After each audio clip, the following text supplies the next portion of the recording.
Bhakta Vrinda Jaya Shri Krishna Che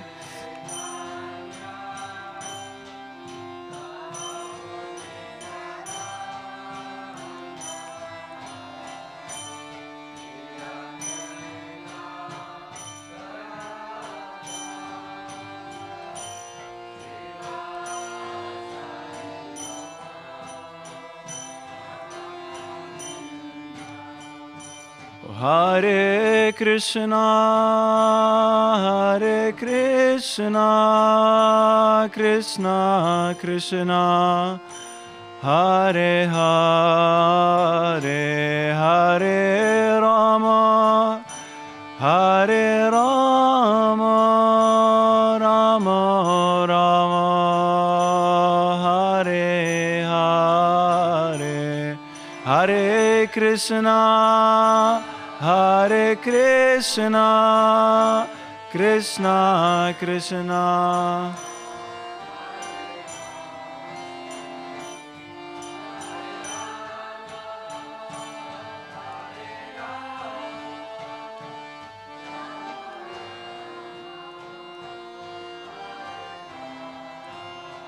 Hare Krishna, Hare Krishna, Krishna Krishna, Hare Hare, Hare Rama, Hare Rama, Rama Rama, Hare Hare, Hare Krishna, Hare Krishna, Krishna Krishna, Hare Hare.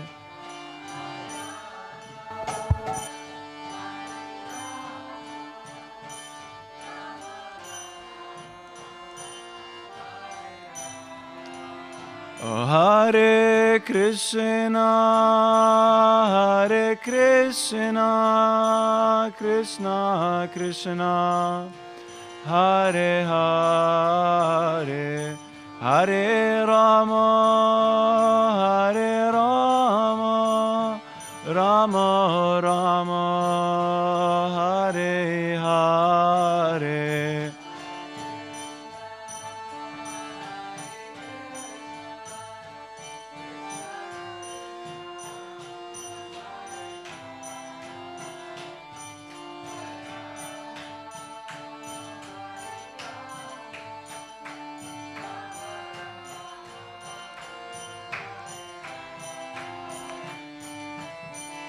Hare Krishna, Krishna Krishna, Hare Hare, Hare Rama, Rama Rama, Hare Hare.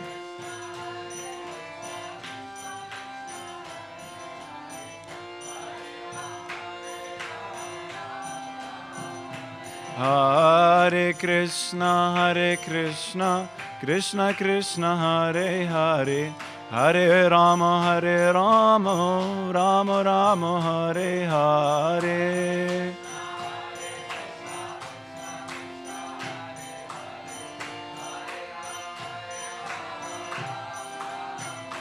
Hare Krishna, Krishna Krishna, Hare Hare, Hare Rama, Rama Rama, Hare Hare.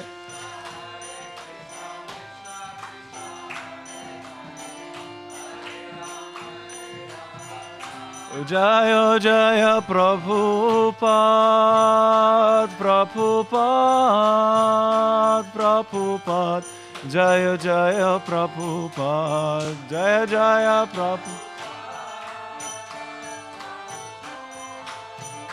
Prabhupada, Jaya Jaya Prabhupada.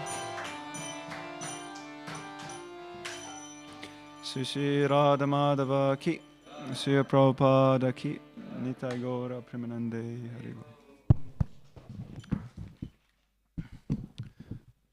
Om Namo Bhagavate Vasudevaya. Om Namo Bhagavate Vasudevaya. Om Namo Bhagavate Vasudevaya. Narayanam Namaskritya Naram Chaiva Narottamam Devim Saraswatim Vyasam Tato Jayam Udirayet Nasta Preshva Badrishu Nityam Bhagavata Sevaya Bhagavate Uttama Shloke Bhaktir Bhavati Naishtiki. Okay, Hare Krishna. Oh, Hare Krishna. Maha Narshingadev Ki Jai. Maha Shri Prabhupada Ki Jai. Wow, what is this? I don't think I ever got such a big garland.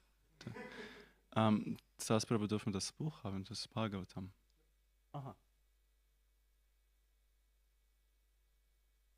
English? Can I take English? Thank you. Okay, so we're reading from Shrimad-Bhagavatam, Canto 4, chapter number 24, entitled Chanting the Song Sung by Lord Shiva, also known as Rudra Gita, verse number 72. Idam aha purasmakam. Okay.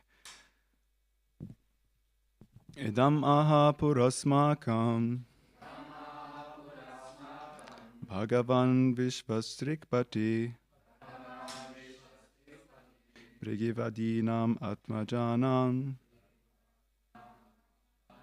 Sisrikshu Samsisrikshitam Idam aha purasmakam Bhagavan Vishvasrikpati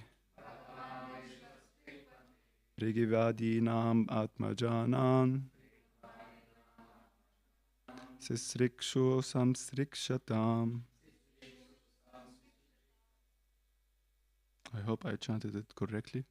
So maybe somebody would like to chant, please.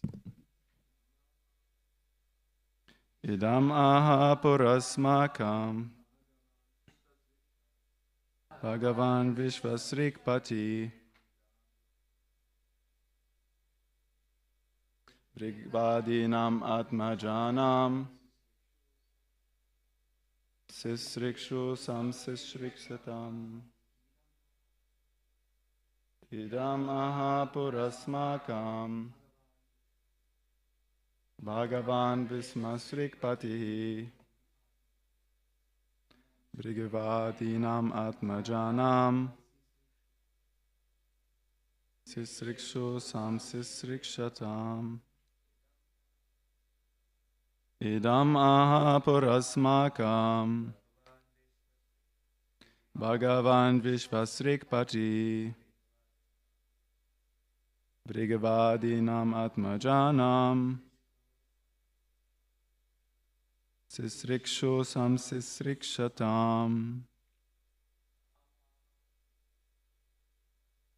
Idam aha purasmakam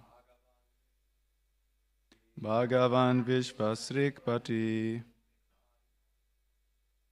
Brigvadinam Atmajanam Sisrikshu Samsisrikshatam. Matajis. Idam aha purasmakam Bhagavan Vishvasrikpati Brigvadinam Atmajanam Sisrikshu Samsisrikshitam. One more. Idam aha purasmakam Bhagavan Vishvasrikpati Brigvadinam Atmajanam Sisrikshu Samsisrikshitam. Okay, word for word. Translation.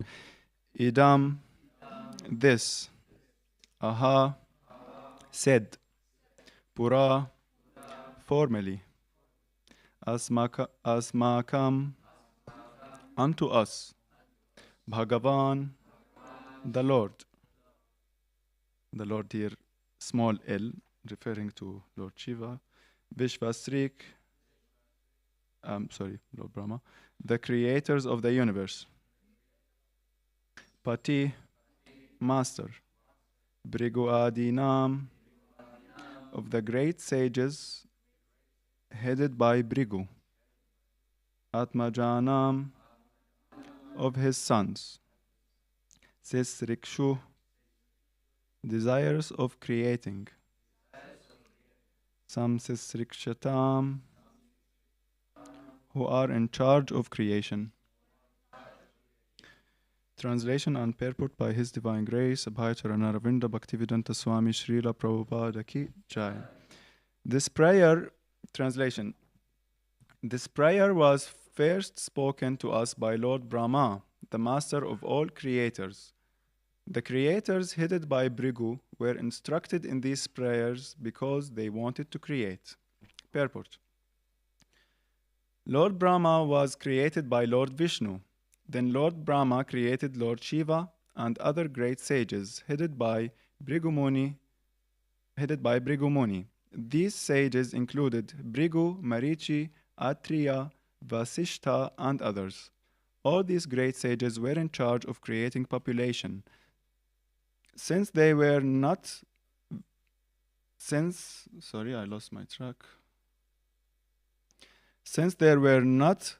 very many living entities in the beginning, Vishnu entrusted Brahma with the business of creation, and Brahma in his turn created many hundreds and thousands of demigods and great sages to continue with the creation. At the same time, Lord Brahma cautioned all his sons and disciples by reciting the prayers now recited by Lord Shiva. The material creation means material engagement, but material engagement can be counteracted if we always remember our relationship with the Lord, as that relationship is described in these prayers recited by Lord Shiva.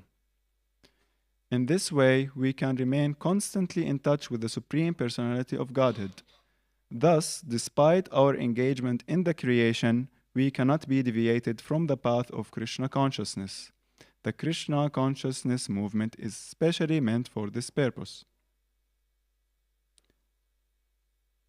In this material world, everyone is engaged in some particular occupational duty which is prescribed in the Varnashrama Dharma. Brahmanas, Kshatriyas, Vaishyas, Shudras, and everyone are engaged in their occupational duty. But if one remembers his first duty, keeping in constant contact with the Supreme Personality of Godhead, everything will be successful.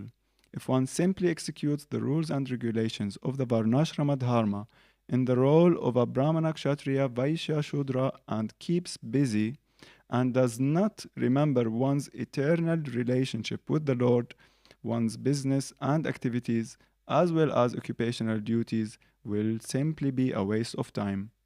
This is confirmed in the first canto of Shrimad-Bhagavatam, Dharma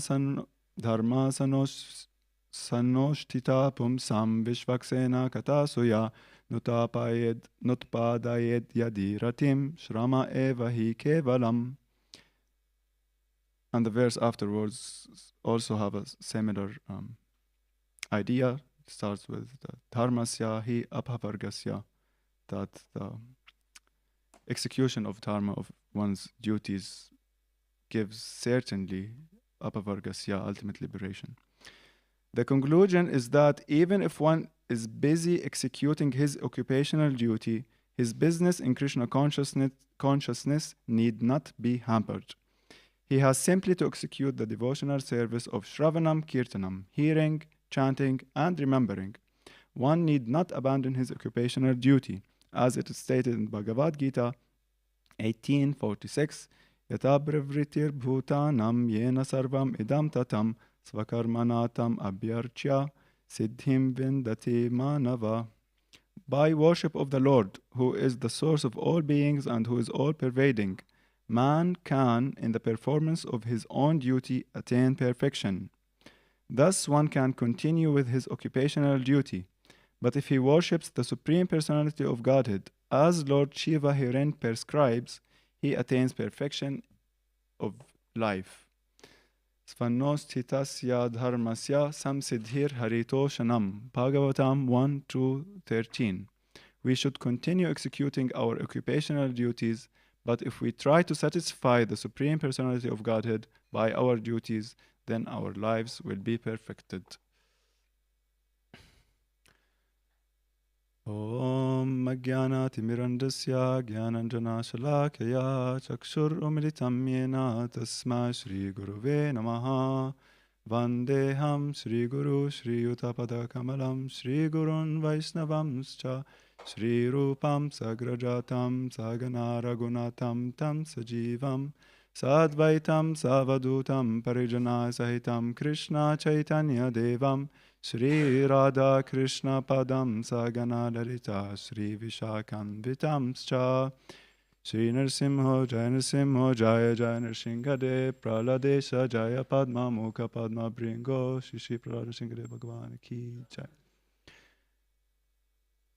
Jai Shri Krishna Chaitanya Prabhu Nityananda Shri Advaita Gadadhara Shrivasadi Gaura Bhakta Vrinda Vancha Kalpatarubhyascha Kripa Sindhuva Evacha Patitana Pavanebhyo Vaishnavebhyo Namo Namaha Hare Krishna Krishna Krishna Hare Hare Hare Rama Rama Rama Hare Hare Namo Om Vishnupadaya Krishna Prasaya Bhutari Shrimati Bhaktivedanta Swami Niti Namane Namaste Saraswati Devi Gauravani Pracharine Nirvishesha Shunivadi Paschatadisha.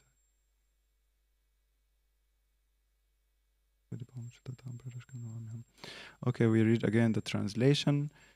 This prayer was first spoken to us by Lord Brahma, the master of all creators. The creators headed by Bhrigu were instructed in these prayers because they wanted to create. Okay, so maybe a little bit context. First of all, asking for all your blessings, blessing of all the devotees, especially those who are my seniors, that I speak something of use for our spiritual well-being. So here, in this chapter, there is the so-called Rudra Gita. Lord Shiva is meeting the Prachetas on their way to do some austerities, and he gives them those instructions, those Rudra Gita, which are many verses in the middle of this chapter. And then now coming to an end, those verses, I think like 71, 72, and 73 are talking about the source of the Rudra Gita, which is originally was spoken to Lord Brahma. And now Lord Shiva is giving it further. So, yeah, honestly, like personally, when we look at the Sanskrit, when I look at the Sanskrit and the translation even of the verse, you can never speak on so many topics like Prabhupada now just did in the purport. So he gives an very extensive and very amazing purport, talking about a couple of points. So the first, let's say, first major point, or the first point that comes to mind is when Prabhupada is saying that material creation means material engagement, meaning that as soon as we are in this material world, there is, by default, there is automatically some material engagement. Now that means even though the Prachetas were trying to do austerities, even though one wants to engage in spiritual activities, let's say, in transcendental activities, that does not negate, or that does not actually free us from material engagement, because as long as we have this material body, then there must be some engagement. And further on in the purport, it is being said that Shiva gave those prayers to them so that still, regardless of material engagement, that they will be so much engaged in progeny and in creation They still, by remembering those prayers constantly, they will remain constantly in touch with the Supreme Personality of Godhead. And then Prabhupada is further on to this point, is extending and saying that despite our engagement in the creation, we cannot be deviated from the path of Krishna consciousness. And then very clear statement, the Krishna consciousness movement is specially meant for this purpose. I mean, I don't know about you, but such statements like just wake me up from sleep. The Krishna consciousness movement is specially meant for this purpose. That Prabhupada is saying, in other words, you will be engaged in this material world, whether you like it or not. Even those sages, they were engaged in the material world. But the key point is to remain engaged, to remain in constant touch with the Supreme Personality of Godhead. And the Krishna consciousness movement, which was created by Srila Prabhupada, is specially meant for that purpose, meaning that all of us, every sane person, will be engaged in this world. And if he is smart enough, he will be in touch, he will try to be in touch with the Supreme Lord while being engaged in this world. Does it make any sense? So, when Prabhupada actually came to the West, he never preached something different. He never said that he never preached to others that they should renounce their positions and do nothing except being engaged in chanting, hearing and chanting. Hearing and chanting is the priority. It is the first duty. So now in this purport we are hearing about that according to Varnashrama, people are engaged in different Varnas, Brahmana, Kshatriyas, Vaishyas, Shudras, and everyone engaged in their occupational duty. But if one remembers the Lord, then that is his first duty. So, and Prabhupada, he was very much quoting this verse, which we will get to. He was those prayers by Lord Brahma. What do you call it? The Brahma Vimohana Lila? Vimoha or Vimoha? Vimohana Lila. When Lord Brahma is praying to Lord Krishna and is saying, Sthani Sutta Shruti Gatam Tanuvan Manubir. That Sthani means to be positioned. Sthani Sutta means that one who is situated, literally. And Prabhupada was often quoting this verse that those who are situated, positioned in their social positions, Shruti Gatam Tanuvan Manubir, by hearing and by hearing the glories of the Lord, by chanting the glories of the Lord, by engaging their mind, body, and senses in the service of the Lord, those will conquer the unconquerable. Sthani Sutta Shruti Gatam Tanuvan Manubir, Ye Prayasu Jita Jito, Jita Ajito. This means that he will conquer the unconquerable. He will conquer even Lord Krishna. Why? Because they are remaining in touch.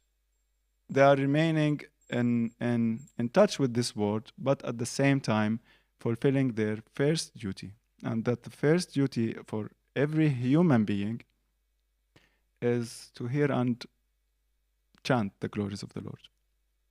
So there, in this purport, there are two kinds of duties actually being mentioned. And that is the occupational duty, what we call the Svadharma, for example, according to Varnashrama. And then there is Prabhupada saying the first duty. That means that the ultimate goal, the ultimate duty for every living being. I mean, in the ultimate sense for every living being, but especially for human beings, because they are capable of that, is to render service to the Lord, is to be engaged in devotional service.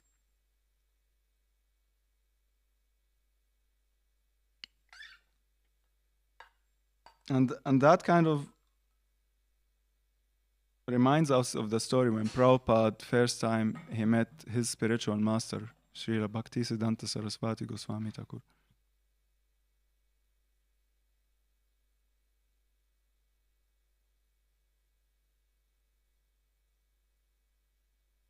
So Prabhupada, when he was at a young age, born in 1896, at 1922, he met his spiritual master. And at the very first meeting, he told he and his friend, you are intelligent young boys. You should preach Krishna consciousness in the English-speaking countries. Now, Prabhupada had an argument against that instruction. That first we need to get, what do you call it, freedom, independence from the British colonial act back then, which was almost 200 years. And Srila Bhaktisiddhanta Saraswati told him, no, that is secondary. He told him the first necessity of the human society, the first necessity of society is Krishna consciousness. That's what the whole world is thirsty for. That is what is utmost needed. And once that is there, is present, then all other things will be automatically realized. This independence from the British is actually not our highest priority, he told him. Paraphrasing, of course. So Prabhupada then afterwards, we're not gonna go into and then after 11 years only, he received initiation. In 1933, he received initiation from Bhaktisiddhanta Saraswati Prabhupada. And he took that as his life mission. And he spent a lifetime in preparation actually for this instruction. In 1944, it's easy to remember the dates because it's like 1922, 33, 44, he started printing, publishing Back to Godhead magazine. In 1950, he took Varnaprastha. In 1959, he took Sannyas order. And in 1965, you can do the math, 65 minus 22. In 1965 only, he came to New York, to Boston Harbor, with this instruction in his mind, in his heart. And he was on the way praying that how am I supposed to give this knowledge, these instructions to people who are engaged in so many obnoxious activities. As soon as I tell them no meat eating, as soon as I tell them no intoxication and so on, they will just reject me. The culture is just different. You know, like even if one is a non-believer, but he follows the principles of Varnashrama because being fortunate enough to be born in Bharatvarsha in India, but still not only that the West is completely opposite to the Varnashrama Dharma, but the belief, the culture of Krishna consciousness is just not there. So anyway, Prabhupada, he came in 1965, and after 1 year, he has established the International Society for Krishna Consciousness. And devotees were wondering, what is the International Society? We're just a couple of people sitting here in one room, and you're saying, Prabhupada, International Society. But Prabhupada had a vision, and he knew that this is going to be international. And again, he was never preaching actually to others that they should quit their positions. He was saying, we're not trying to convert you. We're not trying to make the Christian Hindu. We are not Hindus, we are not Muslims, we are not Christians, we are part and parcel of Krishna. And that is again the highest duty, the highest dharma of every living entity. And he was saying, you don't need to quit your social positions. If you're a doctor, remain a doctor. If you're engaged in this or in that, remain in that position, but add to that chanting Hare Krishna. Whatever you're doing, just add to it the substance, the core of the purpose of whole creation of this material world actually is to get us back to Krishna. Add to it this Shravanam and Kirtanam. At some point, even in some instances, I hope somebody can have heard such statements from Prabhupada or can confirm them, that just chant Hare Krishna. And if you have a problem with chanting the names of Krishna because you're Christian, then chant the names of God as long as they are bona fide. Actually, yeah, it is there. It is in the science of self-realization. So even a couple of days we were talking, Prabhupada Lilamrita, not Lilamrita, Your Ever Well-Wisher by Sattvarup Goswami also. And there's a story also being said in Prabhupada Memories by Shyamasundar Prabhu. He's at one point, George Harrison met Srila Prabhupada. At one point, at many points, he met Srila Prabhupada. But at one point, he told him, should I maybe join the ashram? Should I shave and join the ashram? Do you know? Somebody knows this story? Yeah. And what did Prabhupada tell him?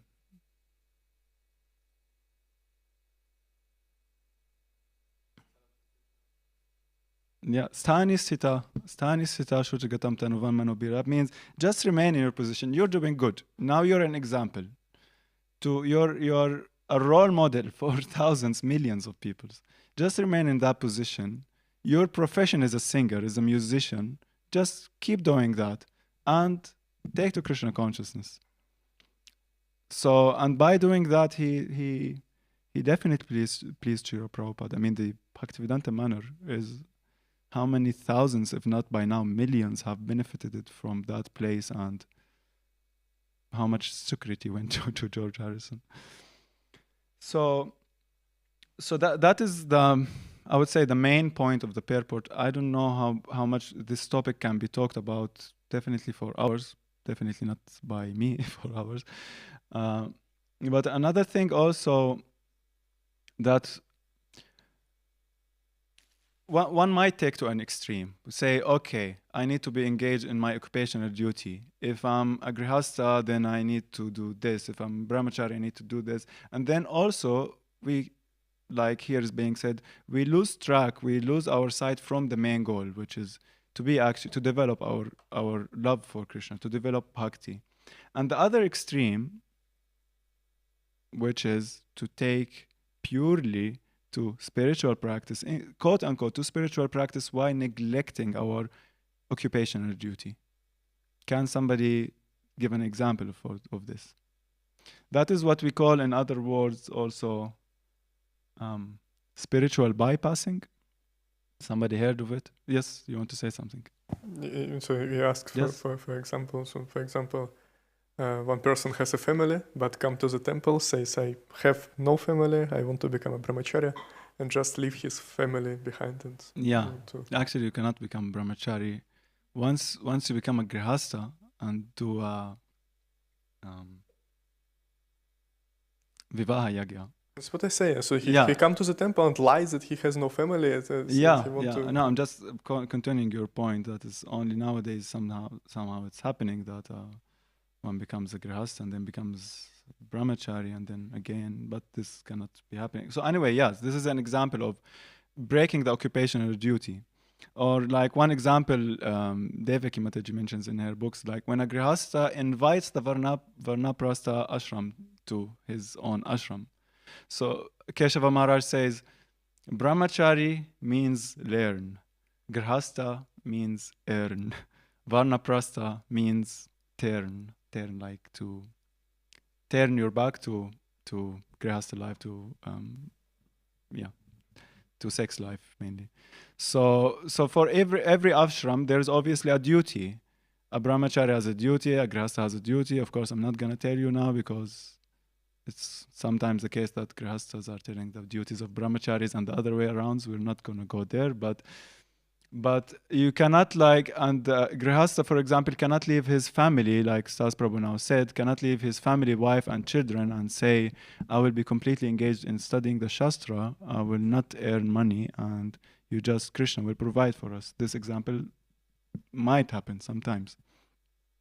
So I even lost the track of what we are trying to say. Yeah, so this is extreme also, that one takes, in the name of spirituality, in the name of Krishna consciousness, we take to another extreme, that I don't want to be engaged in occupational duties. But the first one actually is, we cannot say worse or better, but the first one for when Chaitanya Mahaprabhu went after Simhachalam, after he visited Simhachalam, he went to the river of, you know? Huh? Yes, Udhavari, Godavari. And on the river of Godavari, he met Ramananda Roy. First time Ramananda Roy came, it's the famous conversation in Chaitanya Charitamrita. First time Ramananda Roy came with his assistants, and they were confused how Lord Chaitanya embraced him, he's a Shudra coming, and how he embraced him and welcomed him, and they both hugged and they were dancing. Ramananda Roy was dancing in ecstasy. Anyway, we're not going to go into those details, but then the second time Ramananda Roy came in the evening, and Lord Chaitanya took instructions from him, who was by birth a Shudra. And Lord Chaitanya asked him immediately, what is the ultimate goal of life? Ramananda Roy started saying, he quoted the verse from the Vishnu Purana that's saying that by one's fulfilling occupational duties, one can please the Supreme Lord, and there is no other way. Let's refer a little bit to the notes before starting to speculate or paraphrase too much. That he said that, but yes, the Supreme Lord is worshipped by one's occupational duty, and there is no other way to please him.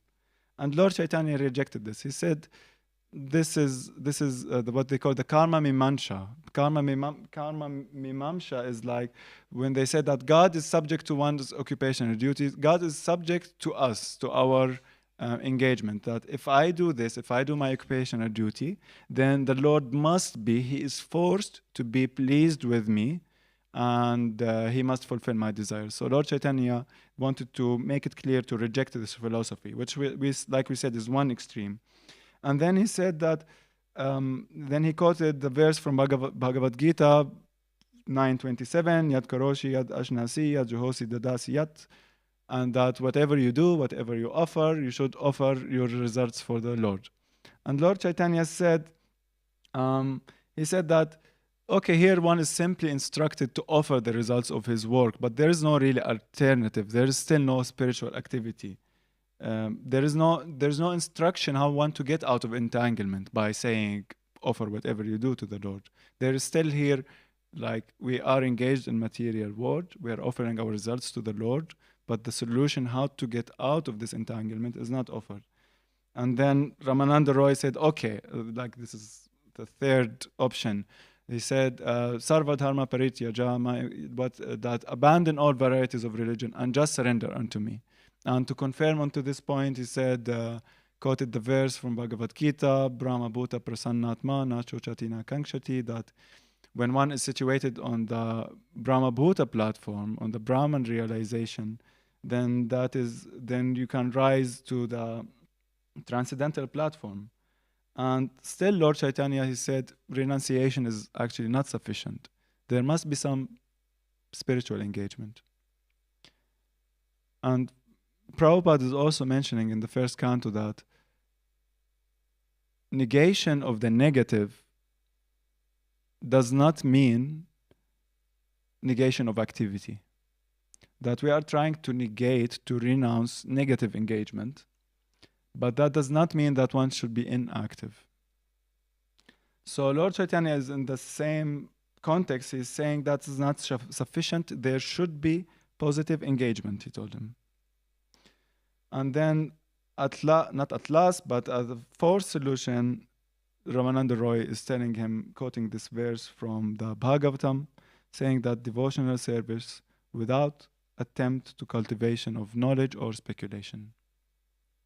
Without the attempt with renouncing speculation, jnana prayasa udapasya namanta eva.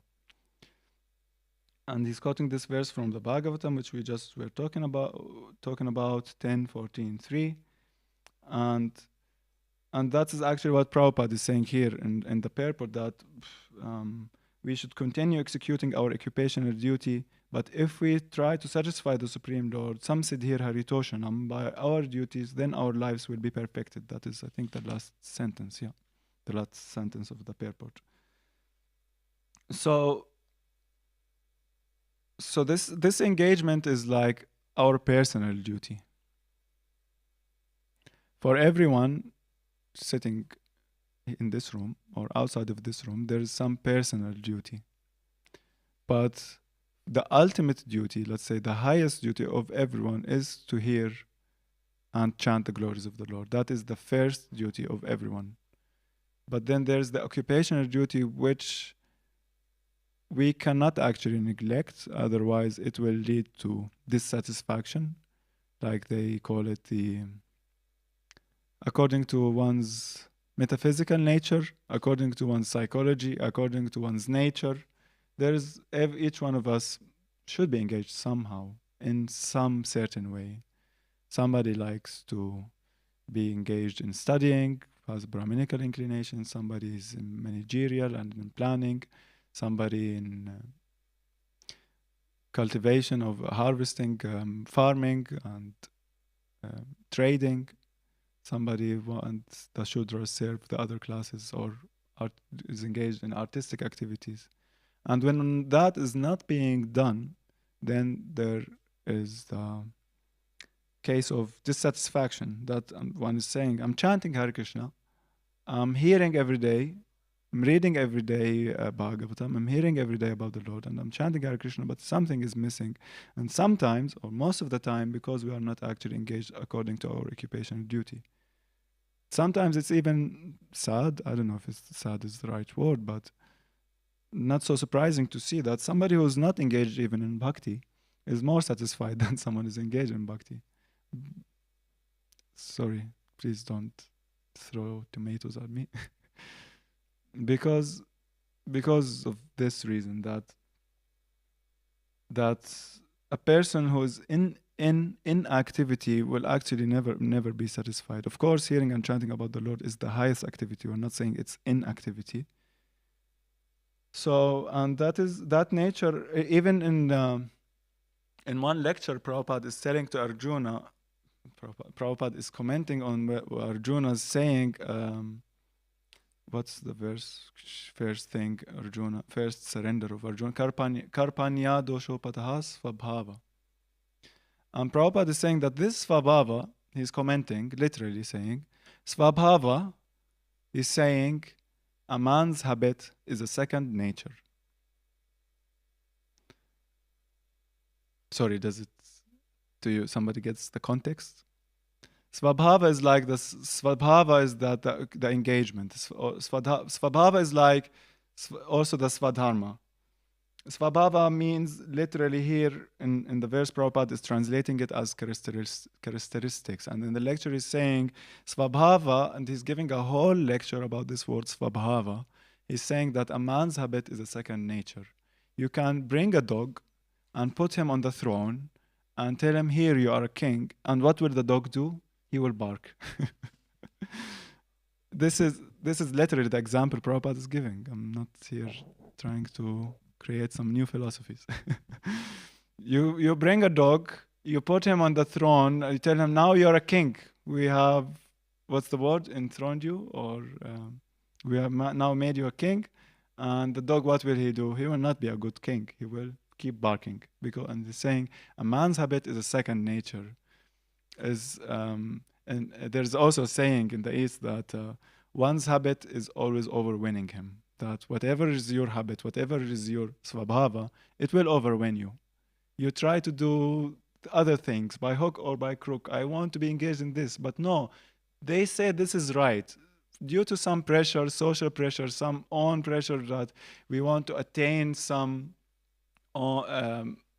certain status, we think, no, I must try to be a king, for example. But then we don't know that actually only by barking we will be happy, something like this. So that is important, that while we are following this nature, we keep the goal in mind. And maybe we end up with a story.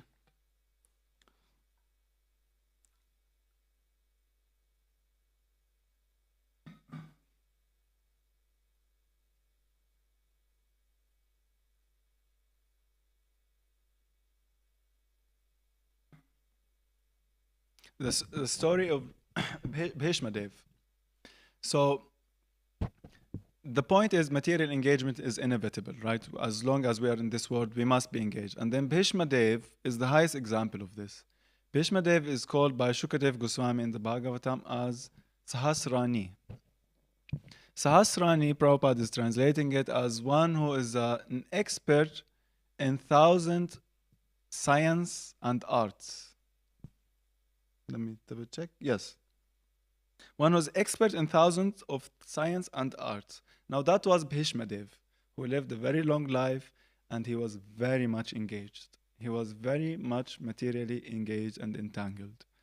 And still at the moment of death, if we want to do fast forward, at the moment of death, what happened to Bhishma-Dev? Krishna stood in front of him. Krishna appeared in front of him personally. And Krishna, there's a backstory, how much he arranged actually. How much he arranged for Yudhishthir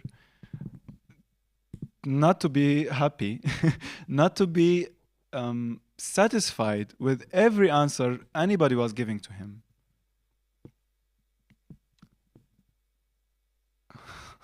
Sorry, it's a long backstory, but when Yudhishthir stood with the Pandavas in front of Gandhari, the wife of Dhritarashtra, and Gandhari took the austerity of blindfolding herself, and then after the battle of Kurukshetra, they came to her, and Yudhishthir stood in front of her and said, "Oh, forgive me, mother." He said, "Why did you do this?" He said, "You killed all of them. 100 sons. Why didn't you just leave one for us?" Because Yudhishthir and the Pandavas killed all the sons of Dhritarashtra, in case we have forgotten those details. Why didn't you just keep one of them? One of them, we are both old. We are blind. Couldn't you keep at least one caretaker for us to take care of us? Why did you do this? And Gandhari removed her blindfold. And everyone knows when Gandhari removes her blindfold, then something serious is going to happen. Because she took this austerity on herself. And then when she removed it, she looked at the feet of Yudhishthir. And the feet of Yudhishthir, the nails of Yudhishthir's toes melted, as I said. Because by her mystic power, Gandhari was a high mystic.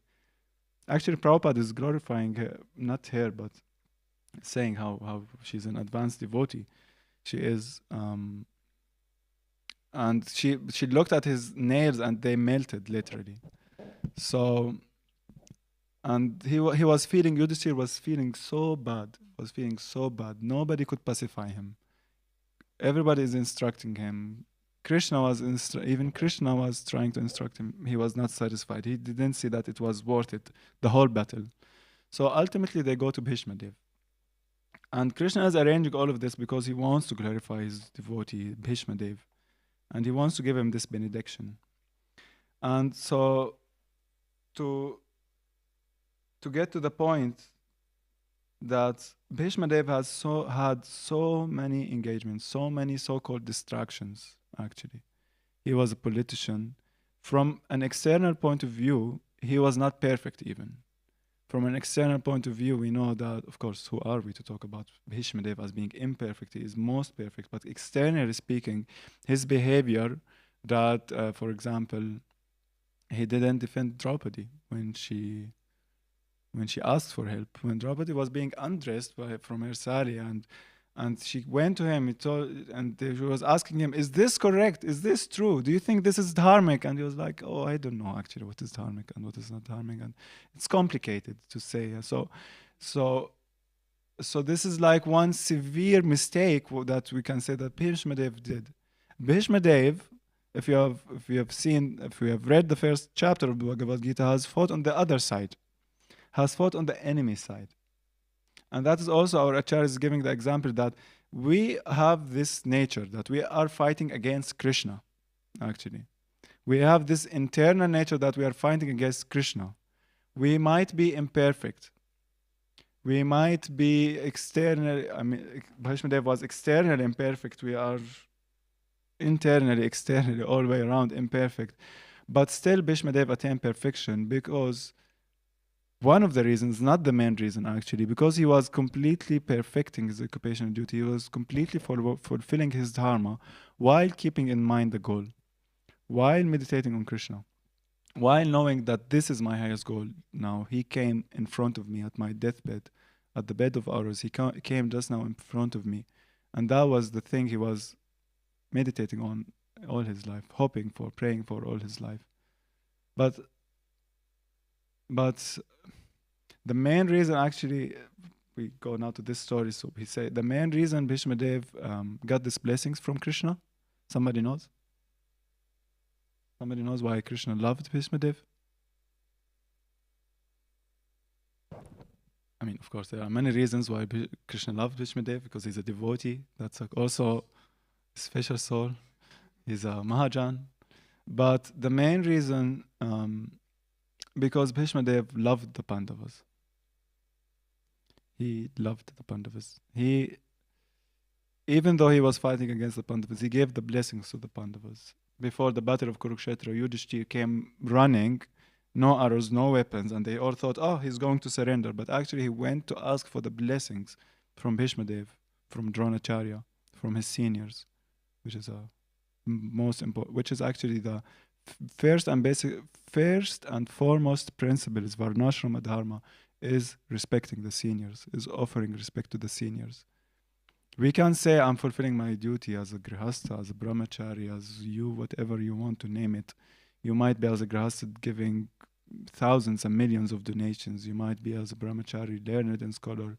You might be best preacher, whatever. But if this basic principle fails, actually, then our life will never be successful. That is respect to the seniors. So Yudhishthir, he went and he asked for his blessings, and Bhishma Dev, he said, for sure you will get all my blessings and you will win this battle.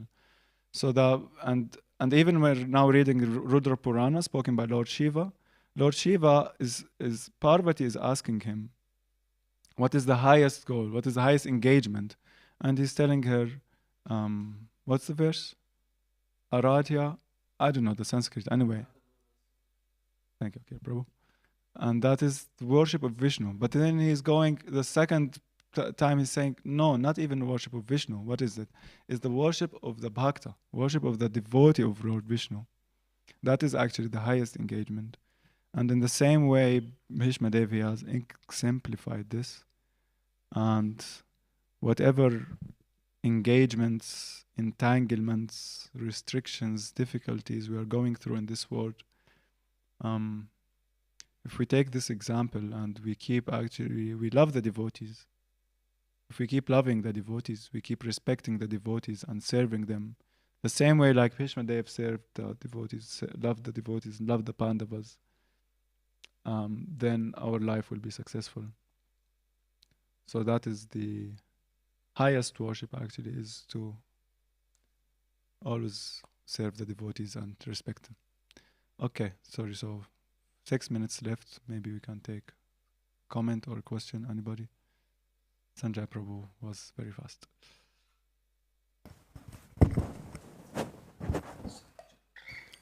In your particular situation, I hope the question is not too private. How do you cultivate Shravanam Kirtanam?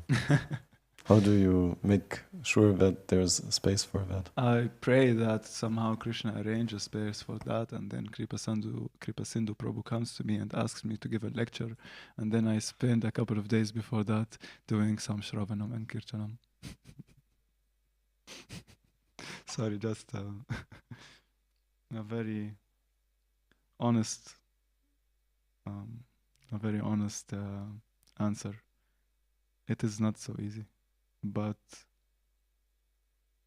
if we don't read daily Prabhupada books, we don't hear daily lectures, we don't do daily Shravanam, like, chanting, we're chanting, and what does it mean, Nityam Bhagavata Sevaya? It's just, if I'm chanting with closed eyes, oh, Nityam Bhagavata Sevaya, and not doing Nityam Shravana Sevana, Nityam Bhagavata Sevaya, then I would feel just like a hypocrite even to talk about this topic. So it is difficult.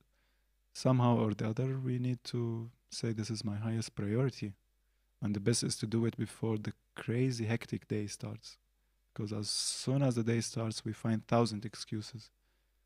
So the best is in the morning. The second best is in the evening for me personally. During the day it's very difficult, but those first 2-3 hours after waking up and the last 2 hours before sleeping, there must be some Shravanam. Thank you. Preaching to myself here. Sas Prabhu. Thank you very much for the lecture, Balaram. Very happy to see you on Vyasasan. The question is regarding the first sentence in the purport of the verse. Like there's written that the Brahma created Shiva.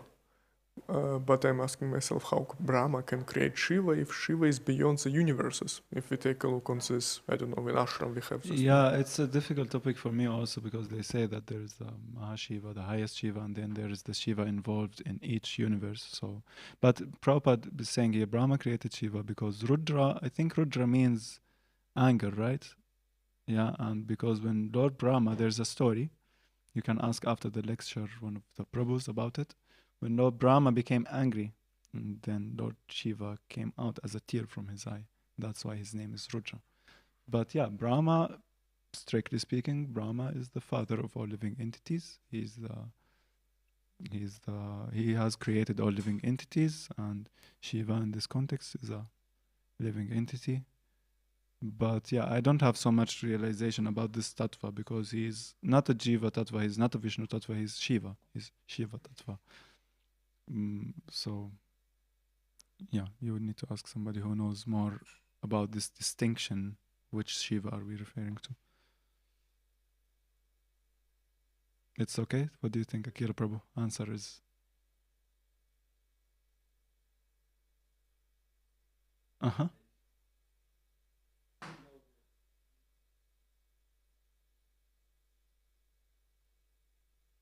Mm-hmm. Yeah.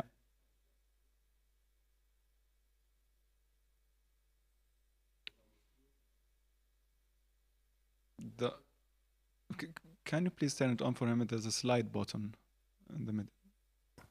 Yeah. Yes. In the spiritual world, Shiva is present as Sada Shiva, Vishnu Tattva, and when he comes into this material world to perform his duty of destroying this universe at the end, he comes in contact with matter personified by Uma, by his wife. And Prabhupada says, just like milk, when it comes in contact with sour tamarind, milk turns into yogurt. Mm-hmm. And in this way, Shiva, by coming in contact with Uma, with material, with matter personified, Sada Shiva, Vishnu Tattva, he turns and he becomes Shiva. And he is, like yogurt is milk, Shiva, he is not different from Vishnu, but because he is kind of being conditioned, like milk with tamarind turns to yogurt, so Shiva, that is Vishnu. That is Shiva, like this conditioned milk which became yogurt. Yeah. Originally he is Vishnu. But that raises another question in my mind. So if Vishnu comes in contact with matter and he becomes Shiva, then how was Shiva created by Lord Brahma? He just emerged from between the eyebrows. Yeah. Some say he's his father. From there. Huh? Some say like he's the son of Brahma. Sometimes we hear this statement. Yes, because he came out of the body of Lord Brahma, but he technically, in Nectar of Devotion, we read that Shiva, he has Brahma, he has 78% of the qualities of Krishna. Shiva, he has what more? I don't remember. Brahma has 76 and Shiva 82 more. 78, sure. and Shiva has 80. I don't remember exactly the number. But more, yeah, more than Brahma for sure, right? That's the point. Shiva is in the Shakti Tattva, superior to Jiva Tattva. Yeah. Thank you, Akira Prabhu. Okay, okay, happy? Just to finalize, because we say there's this confusion worship of, at least not in the West, in the India, who's supreme, Brahma, Shiva, Vishnu, and so on, and some worship Shiva, some worship Durga. Is quite common. So I just heard the story yesterday that one devotee went into an internet shop in Vrindavan, and he saw in this internet shop they are worshipping Durga. Yeah, so he took the opportunity to preach. He went to the owner. He told him, "What are you doing? You are worshipping Durga. You don't know. You should worship Krishna."